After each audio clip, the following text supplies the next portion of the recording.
जय श्री कृष्णा। राधे राधे। नमस्कार दोस्तों, स्वागत है आप सभी का हमारे YouTube चैनल पर। ओम नमः भगवते वासुदेवाय। अरे भक्तगणों, आज आप सभी सुनेंगे लक्ष्मी नारायण की कथा।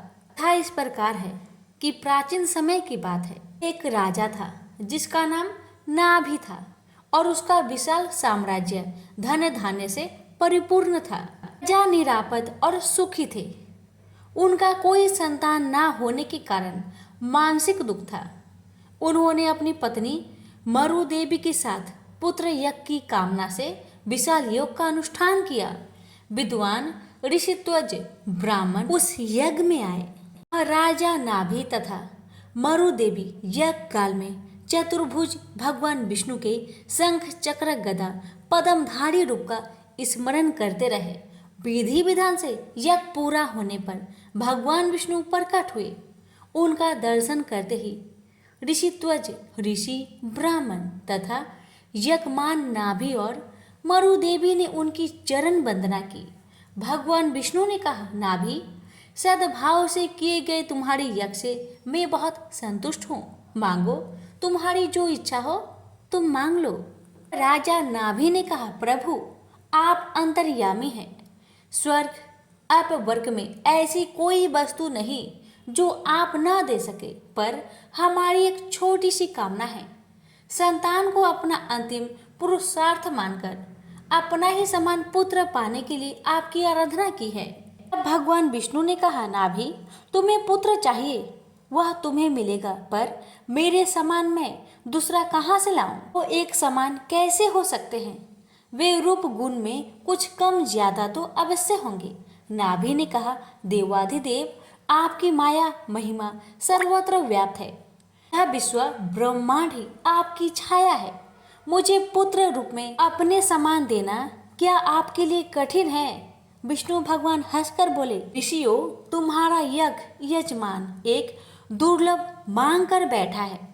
मेरे समान तो मैं ही हूँ, अतः मैं ही अपने अंश रूप से नाभि के घर में जन्म लूंगा।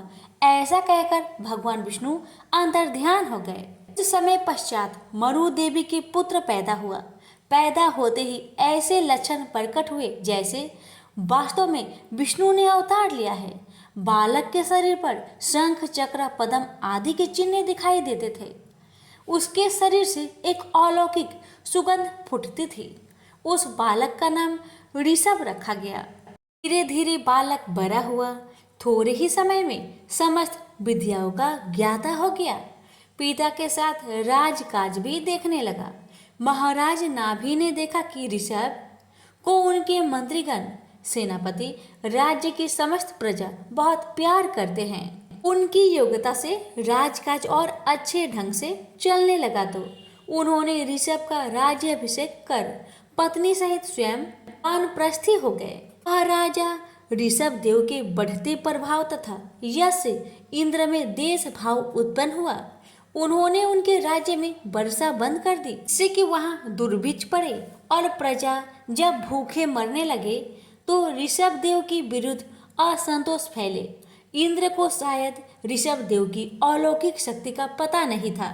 इंद्र की इस मूर्खता पर हंसते हुए उन्होंने अपने राज्य में अपनी योग माया से भरपूर वर्षा की। इससे उनके राज्य में उस वर्ष पूर्व वर्षों की अपेक्षा अधिक अन्न उत्पादन हुआ। इंद्र को अपनी करनी पर लज्जा आई और ऋषभ देव से क्षमा मांगते हुए कहा, राजन, मैं स्वयं आपकी योग माया का दर्शन करना चाहता हूँ। मैं चाहता हूँ कि मेरी पुत्री जयंती को आप अपनी भार्या बनाए। ऋषभ देव और जयंती का विवाह हो गया। जयंती से उन्हें 100 पुत्र प्राप्त हुए। भरत उनके सबसे बड़े और सबसे गुणवान बेटे थे। उन्हीं भरत के नाम पर इस देश का नाम भारतवर्ष पड़ा। उनके पुत्र भरत जब सब प्रकार के योग हो गए तो उन्होंने भरत को राज्य सौंप दिया और स्वयं समशील, निवृत्ति परायण, वैराग्य रूप परमहंस जैसे विरक्त हो गए। परिग्रह में मात्र शरीर रह गया। घर बार त्याग दिया, यहाँ तक कि वस्त्रों का भी त्याग कर सर्वथा दिगंबर हो गए और अपने राज्य से बाहर चले गए। सत्य अहिंसा परिग्रह के साक्षात भगवान स्वरूप ऋषभदेव जैन धर्म के आदि प्रवक्त का प्रथम तीर्थकर हुए। भगवान ऋषभदेव ने अपने कर्म तथा व्यवहार से जीवन कर्म एवं धर्म को नई दिशा दी। आत्म भाव से दिगंबर स्वरूप में विचरते हुए दक्षिण में कुटका जल के जंगल की आवागिन में शरीर का भी परित्याग कर दिया। प्रेम से बोलिए विष्णु भगवान की जय। भगवान भावना के भूखे हैं। दक्षिण भारत में स्थित कांचीपुरी में चोल वंशीय राजाओं का राज्य था। तत्कालीन चोल राजा भगवान विष्णु का बड़ा भक्त था। वह अनंत शयनम मंदिर में भगवान विष्णु की राजकीय अलंकरणों से किया करता था। मूर्ति की श्रृंगारिक पूजा कर उसके मन में यह अहंकार भी पैदा होता था कि ऐसे दिव्य अलंकारों से भगवान की श्रृंगारिक पूजा अन्य कोई नहीं करता होगा। एक दिन वह पूजा करके उठा ही था कि इतने में उसके नगर का एक दीनहीन ब्राह्मण विष्णुदास हाथ में तुलसी तथा जल भरा कलश लेकर आया। पहले तो उसने भगवान को दंडवत प्रणाम किया, फिर कलश का जल भगवान के चरणों में उझेर कर तुलसी दल चढ़ा दिया। साथ में वह ओम नमः भगवते वासुदेवाय का मंत्र जपता जाता था। राजा खरा यह सब देख रहा था। ब्राह्मण के जल डालने से राजा द्वारा अर्पित पूजा सामग्री तथा श्रृंगार बह गया और ब्राह्मण के चरणों में रह गया केवल तुलसी दल। राजा को बड़ा क्रोध आया। कहने लगा, अरे दरिद्र ब्राह्मण, मैंने भगवान का कैसा श्रृंगार किया था। भगवान की यह मूर्ति कैसी राजकीय शोभा पा रही थी। तूने जल चढ़ाकर सब धो दिया और रख दिया तुलसी के ये जंगली पत्ते। ब्राह्मण राजा की क्रोध भरी बात सुनकर विनती करते हुए बोला, राजन, मैं दरिद्र ब्राह्मण हूँ। आप जैसी श्रृंगारिक पूजा का साधन मेरे पास कहाँ है। मैं तो जो कुछ पाता हूँ उसी को भक्ति भाव से भगवान के चरणों में चढ़ाकर प्रभु कृपा से सुखी हो जाता हूँ। अलंकरण दिव्य पुष्प फल आदि से गर्वित होकर पूजा करे या भक्ति भावना से प्रभु के आगे केवल विनीत होकर हाथ जोड़ दे, इससे भगवान को क्या लेना। भगवान को तो भक्ति और भावना चाहिए। महाराज, मुझे क्षमा करे। राजा ने कहा, तुझे अपनी भक्ति पर गर्व है। तूने कोई देव मंदिर बनवाया है, कभी यज्ञ दान तप किया है, भगवान को संतुष्ट करने वाला कोई भी काम तूने किया है। ब्राह्मण ने कहा, राजन, मैं तो अपनी दीनहीन पूजा से इतना संतुष्ट हो जाता हूँ कि लगता है जैसे भगवान संतुष्ट हो गए हैं। यह देव मंदिर आपका बनाया हुआ है। मेरी पूजा से आपकी श्रृंगारिक पूजा खराब होती है तो मैं कल से अपने घर पर ही भगवान का मिट्टी का कोई विग्रह रखकर पूजा कर लिया करूँगा। यह कहकर ब्राह्मण चलने लगा तो राजा ने कहा, अच्छा तो भक्त ब्राह्मण, मेरी भी बात सुन ले। भगवान विष्णु किस पर प्रसन्न होकर पहले किसको दर्शन देते हैं, इसे सब लोग देखेंगे। ब्राह्मण ने इस चुनौती को जैसे सुना ही नहीं। चलते चलते ब्राह्मण धीरे से बोला, भगवान का तो मुझे मेरी हर सांस में आभास होता रहता है। मैं तो अपने मन का उनका नित्य दर्शन करता रहता हूँ। दूसरों से मुझे क्या लेना। ब्राह्मण अपनी कुटिया में चला गया। राजा राजमहल में चला गया। ब्राह्मण उस मंदिर में जाना छोड़ दिया था। उसने अपने घर में ही भगवान विष्णु का एक छोटा सा विग्रह ले आया और उसी का भक्ति भाव से भजन पूजन और कुछ भी रूखा सूखा होता था भगवान को भोग लगाने के बाद खुद भोजन करता था। यह उसका नित्य नियम था। उधर राजा अपने देव मंदिर में अपनी पूजा विधि विधान से स्वयं भी प्रसन्न होता था और अपनी पूजा पर गर्व करता था कि मेरे जैसा पूजा दुनिया में कोई भी नहीं करता होगा। उसने अपनी यज्ञशाला में मुद्गल को आचार्य बनाकर एक विशाल राजोचित यज्ञ प्रारंभ किया।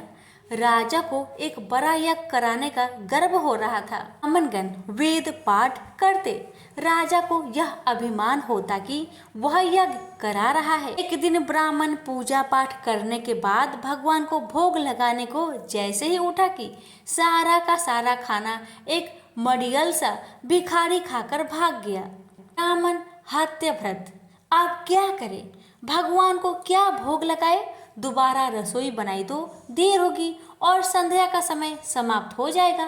भगवान की इच्छा जानकर भगवान को हाथ जोड़कर कहा, भगवान जब आपके लिए भोग नहीं लगा पाया तो मैं भी भूखा सो जाऊंगा।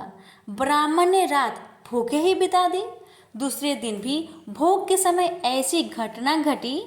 ब्राह्मण भगवान को बिना भोग लगाए भूखे ही सो गया। उसे आश्चर्य हुआ कि ऐसा कौन है कि भोग के समय ही पहले मेरे रसोई में आकर मेरा भोग खा जाता है। तीसरे दिन वह ब्राह्मण सावधान हो गया। भोग के समय जैसे ही वह भूखा ब्राह्मण आया और खाना लेकर भागने लगा कि उसने उसे पकड़ लिया। उसकी दयनीय दशा देखकर कहा, दरिद्र नारायण, इस प्रकार चुपके से चोरी से खाना क्यों ले जा रहे हो? आओ बैठो, भगवान का भोग लगाने के बाद जो कुछ भी रूखा सूखा है बैठकर प्रेम से खाकर अपनी भूख मिटाओ। अब मैं आपको ऐसे ना जाने दूंगा, बैठो और प्रेम से भोजन करो। मैं समझूंगा मेरे नारायण स्वयं प्रत्यक्ष भोग स्वीकार कर रहे हैं। कहकर उसने उस भूखे ब्राह्मण को आसन पर बिठाया और खाना परोसकर हाथ जोड़कर बैठ गया।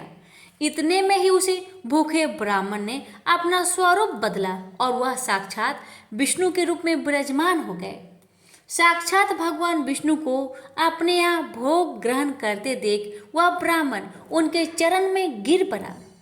उसे उठाते हुए भगवान विष्णु ने कहा, उठो मेरे प्रिय भक्त, मैं चोल राजा के यहाँ भी रोज जाता था, मगर वहाँ से मुझे दीनहीन दरिद्र को भगा दिया जाता था। उस राजसी अहंकारी यज्ञ में राजपुरुषों, दरबारियों, कर्मकांडी ब्राह्मणों की प्रतिष्ठा है। अपने को भक्त कहलाने का दिखावा है। वहाँ से दीनहीन तथा भूखे भगा दिए जाते हैं। जाओ चोल महाराज से कह दो कि भगवान विष्णु मेरे यहाँ आए हैं और आप भी मेरे घर आकर उनका दर्शन कर लीजिए। मैं तब तक यहीं बैठा रहूंगा। भगवान विष्णु ने कहा।